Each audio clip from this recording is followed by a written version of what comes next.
হঠাৎ মাসুমের পায়ের কাছে একটা শুকনো ডাল ভেঙে পড়া শব্দ হয়।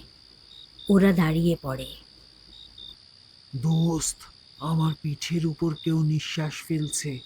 আমার সাহস হচ্ছে না পেছনে তাকানোর।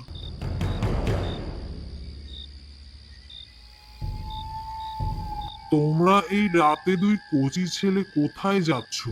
পথ হারিয়েছ বুঝি? আসসালামু আলাইকুম হুজুর। আমরা বাড়ির দিকে যাচ্ছি, কিন্তু লঞ্চ লেট করায় অনেক রাত হয়ে গিয়েছে।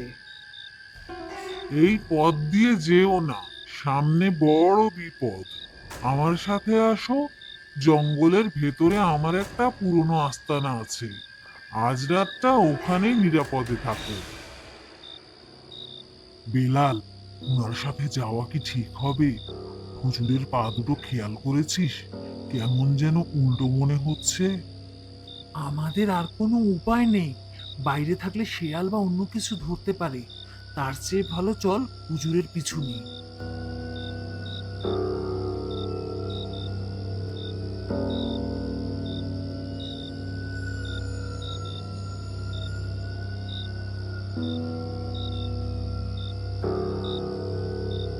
এই বেলাল, গন্ধ পাচ্ছিস?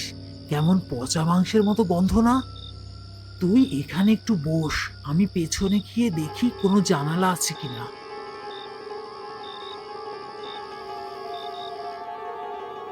মাসুম, পালা! এই লোক মানুষ না, ওই দেখ লাশ। পালানোর রাস্তা আর নেই রে। তোদের রক্ত আজ এই তাল গাছের গোড়ায় ঢালবো। হা হা হা হা হা হা হা হা।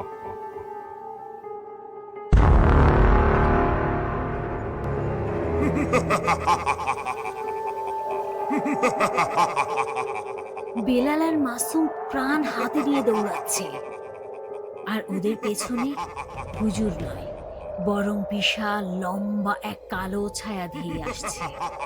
গাছপালা যেন ওদের পথ আটকে দিচ্ছে।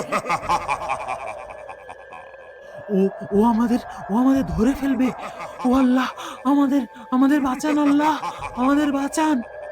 থামিস না, থামিস না মাসুম, দোয়া পড়তে থাক। লা হাওলা ওয়ালা কুওয়াতা ইল্লা বিল্লাহ পড়, বেশি বেশি করে পড়তে থাক। হা হা হা হা হা। তোদের দোয়া আজ কাজ করবে না।